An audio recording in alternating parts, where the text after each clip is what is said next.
Hello students, today we are going to learn the new poem Hope. The poem is written by Emily Dickinson.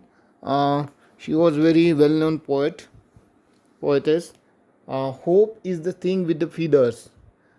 First we see the chit-chat activity, page number 14. Chit-chat activity, the first question, do you ever feel nervous? तुम्हाला कधी चिंताग्रस्त तुम्ही झाले आहात का? Most of the times we feel nervous when we are not getting something what we want. In that case we definitely feel nervous. Do you ever feel really depressed म्हणजे उदास. Do you ever feel really depressed? Sometimes we depress because of actually in our life there is a plus minus. Sometimes we get lots of happiness, sometimes we get lots of sorrow. So in that case we depress. What makes you nervous or depressed? I think that the anxiety comes in your life because of your thinking process. If you think positive, there is no worry and no problem. But if you think negatively, so it will be it will be give the bad effect on you and you become a nervous or depressed. So lots of reasons are there. Now you find your reasons, because I don't tell you that what is your reason. Okay, so you just think in your mind about this question. What do you hope for and for on these occasions? मग तुम्ही कोणती आशा बाळगाल? कधी कधी तुम्हाला problem येते, कधी कधी तुम्हाला समस्या येते, कधी कळत नाही कुठे जायचं, काय करायचं. जीवनात असं काही होऊन जाते की आपल्याला सुचत नाही. तर त्या सिच्युएशनमध्ये व्हॉट डू यू होप, त्यावेळेस तुमची होप काय राहील? जसं समजा तुमच्या आयुष्यात थोडं तुम्हाला पर्सेंटेज कमी मिळाले, मग त्यावेळेस तुम्ही काय विचार, काय होप ठेवून समोर जाणार? तर तुम्ही असा विचार करू शकता की नाही, आज आपल्याला कमी मिळाले पण आयुष्यात आपण काहीतरी मिळवू शकतो, आपलं हे ध्येय आहे. ठीक आहे, यावेळेस कमी मिळाले, आपण अजून प्रयत्न करू, अजून चांगलं करू. तर अशा पद्धतीने एक होप ठेवून तुम्ही समोर जाऊ शकता. Have you hope for something that you knew was difficult? Sometimes we hoped for something, but we also find some difficult in our way, in our hope. कधी कधी काय होते की आपल्या मनामध्ये काही काही म्हणजे अशा आशा असतात की आपल्याला असं वाटतं आपण काहीतरी करूया किंवा आयुष्यात काहीतरी बनवूया, पण काही डिफिकल्टी आपल्यासमोर असतात. तर त्यावेळेस तुम्ही त्या डिफिकल्टी कशा ओव्हरकम कराल, तेही एक महत्त्वाची गोष्ट आहे. What do you have to do to fulfil your hopes? I think that if you want to fulfill your hopes, you just do hard work. You always happy. Happiness is very important for getting success. You are consistent in your life.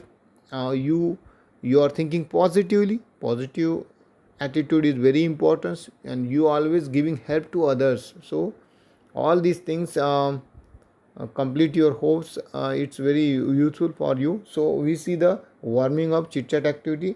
There is a second, the only ray of hope. So divide the class into groups of 4 to 6. Each group selects for itself one. This is the group activity, but I just tell you that you have to select any kind of situations. There are the three situations given: marooned on island, lost in forest, and stranded on the highway. So these are the three situations. If you face one of these situations, how you handle these situations? So you just give your own experience, your own view about that. So take your notebook and write down your solutions, your answers in the notebook. But before the giving the answer, you just select the one situations, and for following one situations you have to give the solutions, and solution become your answer. Okay, म्हणजे कोणतंही एक situation निवडा, त्याच्यामधून त्या सिच्युएशनवर तुम्हाला मग काय काय लिहायचं ते याच्यात सांगितलेलं आहे. Describe your surroundings, write the reactions of your companions using the explanations, using your imaginations. Write what is the only ray of hope for you. Two members of your group are going out to try to get help. They can make any 5 things with them. Write what they choose and why they choose it. Okay, so like this you have to complete this activity. Okay, this is the activity for you. Now we see the poem Hope. Hope is the thing with the feather. Actually, hope is a thing with the feathers. Now this is a kind of poem. It's very it is a very positive poem, and we get the lots of things from it.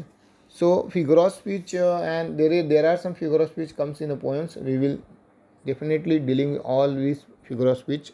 Just we start the poem now. Hope is the thing with the feathers that perches in the soul,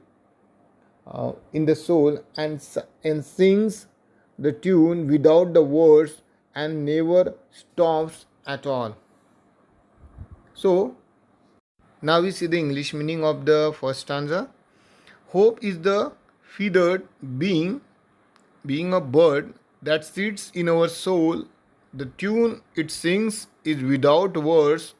It is a feeling more than wordy thoughts, and its singing never stops. बघा की या कवितेत कवयित्रीने प्रत्येकाच्या मनातल्या आशेच्या भावनेला एका चिमुकल्या पाखराची अनोखी उपमा दिली आहे. त्या म्हणतात, आशेला पंख असतात, आशेला पंख असतात जी जणू एखाद्या पाखराप्रमाणे प्रत्येकाच्या मनाच्या घरट्यात राहत असते. हे आशेचे पाखरू कायम गाणे गुणगुणत असते. त्या गाण्याला शब्द नसतात, फक्त मधुर सूर असतात. हे गाणे कधी संपत नाही, ते सतत मनात रुंजी घालत असते. अशा ही एक हवीशी भावना आहे जी शब्दात व्यक्त करता येत नाही, पण तिचे अस्तित्व मात्र प्रत्येकाला जाणवत राहते. या स्टांजामध्ये आपण बघू शकतो की इथे मेटाफर फिगर ऑफ स्पीच आला आहे, कारण होप इज द बर्ड. होपला डायरेक्ट कम्पेअर केला आहे बर्डशी. होप हे रूपक दिलं आहे. होप म्हणजे काय? बर्ड, पक्षासारखं आहे. पक्षासारखं नाही, पक्षी आहे. पक्षासारखं म्हटलं तर ते सिमिली फिगर ऑफ स्पीच होईल, पण इथे मेटाफर आहे. जेव्हा एखाद्याला डायरेक्ट कम्पॅरिझन केली जाते तर ते मेटाफर असते, आणि आपण म्हटलं त्याच्यासारखं आहे असं म्हटलं गेलं तर ते सिमिली असते. जसं ॲज आणि लाईक शब्द आले तर काय समजायचं? सिमिली. पण इथे डायरेक्ट म्हटलं ना, होप हे बर्ड आहे, पक्षी आहे, पक्षाप्रमाणे आहे. ठीक आहे.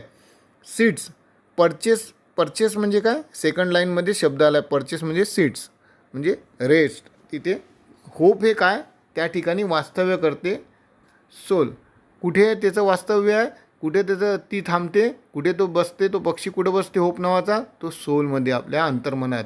And the sing the tune म्हणजे song without the words, emotionally. सगळं हे इमोशनली चालते. And never stop at all, कधी ते थांबत नाही. म्हणजे एक प्रकारचा आशावाद आपल्याला होपमधून मिळते. जर आपण होपच ठेवली नाही तर आपलं आयुष्य संपून जाईल.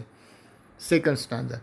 And sweetest in the gale is heard and sore must be the storm that could abash the little bird that kept so many warm. Second स्टांजाचा इंग्लिश मिनिंग पहिले पाहू. It's song is the sweetest at the time of the storm. It sings most sweetly during the most difficult of times. The stormy is very strong. The pain must be very severe for the bird who gave the comfort to many. Such a situation could possibly cause uneasiness. English meaning झाला. आता आपण Marathi meaning बघूया कवी ह्या स्टांजाचा, second स्टांजाचा. कोणतेही भयंकर वादळ येऊ, हे आशेचे पाखरू आपले गोड गाणे गातच राहते. म्हणजेच माणसाच्या मनातली आशेची भावना त्याला कोणत्याही संकटसमयी दिलासा देते. अनेकांना धीराची ऊब देणाऱ्या या पाखराला केवळ एखादे महाभयंकर वादळच अस्वस्थ करू शकेल. सर्वाच्या मनाला कायम उभारी देणारी ही आशा मिटवणे कदाचित एखाद्या भयंकर संकटालाच शक्य होऊ शकेल. बघा, एवढं कोरोनाच्या याच्यातही आपण एक आशा ठेवून बसलो आहे की वॅक्सिन येईल, सगळं काही सुरळीत होईल. मग यालाच काय म्हणतात? याला होप म्हणतात. ही होप प्रत्येकाच्या मनात जोपर्यंत जिवंत आहे तोपर्यंत तो व्यक्ती खऱ्या अर्थाने जिवंत आहे. किती मोठा आजार झाला तरी तो व्यक्ती मरत नाही जोपर्यंत त्यानं त्याची आशा सोडली नसते. युवराज सिंगसारखं आपल्याला उदाहरण आहे. एवढा कॅन्सर होऊनही तो पुन्हा कमबॅक केलं, पुन्हा तो क्रिकेट खेळला. तर त्यानं त्याच्या मनात एक होप ठेवली की नाही, I will come back and I do for something my India. So it is very interesting for you. Okay, hope is very sweetest song. It is very sweetest song. इथे काही शब्द आले आहे. गेल म्हणजे स्टॉर्म, स्ट्रॉंग वाईंड म्हणजे वादळ. तसं गेल आपण माहीतच आता गेल कोण आहे. सोअर म्हणजे ग्रेट पेन. सोअर हा शब्द आला आहे सेकंड लाईनमध्ये. Sore SORE great pen.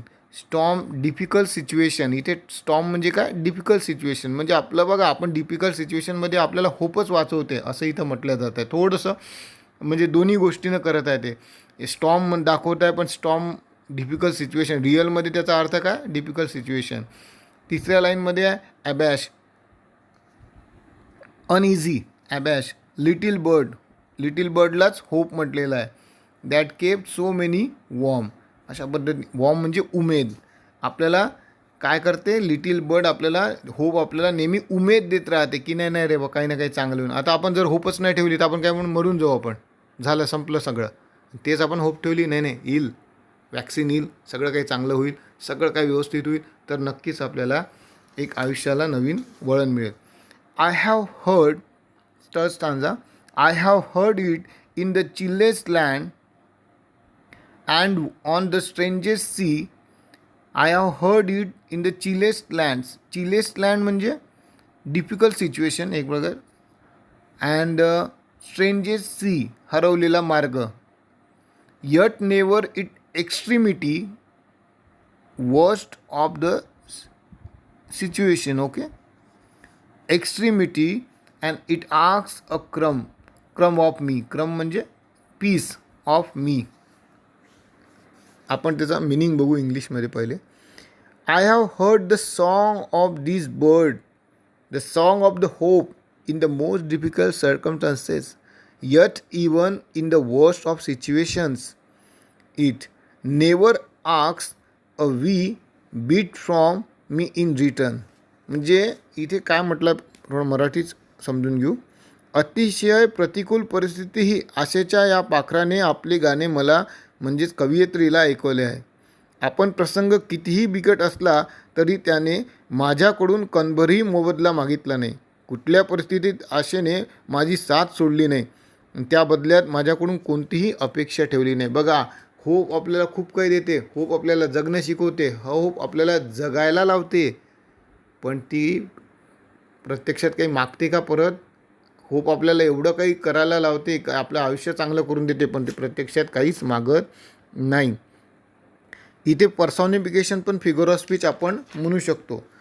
पर्सॉनिफिकेशन म्हणजे पर्सॉनिफिकेशन फिगर ऑफ स्पीच कसा येतो की ज्यावेळेस अमूर्त गोष्टीला मूर्त स्वरूपात प्रगट करणे.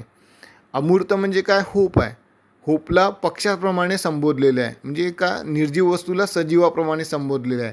मग इथे पर्सॉनिफिकेशन पण फिगर ऑफ स्पीच येऊ शकते. ओके, तर अशाद्वारे ही पोएम आपल्याला समजून येईलच. काही शब्द आलेले आहेत. परचेस आहेत, गेल आहे वादळ, स्टॉर्म आहेत. स्टॉर्म मीन्स ऑल्सो वादळी हवामान. सोअर आहे दुःखदायक, यातना. अबॅश आहे भांबावून टाकणे, बेचैन करणे, अबॅश. चिलेस्ट लँड आहेत, डिफिकल्ट सर्कमस्टान्सेस, अत्यंत बिकट वाईट परिस्थिती. एक्स्ट्रीमिटी, सर्वात वाईट प्रसंग, स्थिती. The worst of the situations. Extremity म्हणजे वाईटीतला वाईटी गोष्टीमध्ये आपल्याला उभं ठेवण्याचं काम होप करते. अशाद्वारे ही पोएम इथे संपलेली आहे. यावरचं जे काही एक्झरसाईज आहे, होमवर्क आहेत, ते मी तुम्हाला देणारच आहेत. पण ही पोएम पुन्हा रीड करायची आहे आणि व्यवस्थित समजून घ्यायची आहे. Okay, thank you for watching this video.